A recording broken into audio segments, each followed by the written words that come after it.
Moringa paratha, 3 కప్పుల గోధుమ పిండి, 2 కప్పుల మొరింగా పౌడర్, సాల్ట్, జీలకర్ర, నువ్వులు, నెయ్యి, పసుపు, కారం సమపాలల్లో కలుపుకోవాలి. ఆ తర్వాత వాటర్ యాడ్ చేసుకొని ముద్దలాగా చేసుకోవాలి.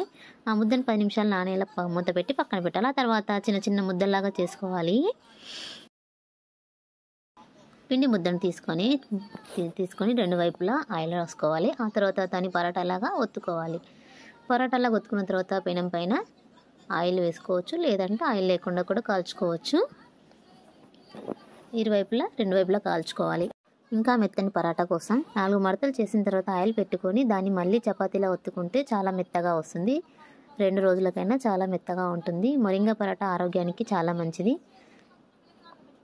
ఇది పప్పులో కానీ, టమాటా చట్నీలో కానీ, పెరుగుతో కానీ తినొచ్చు.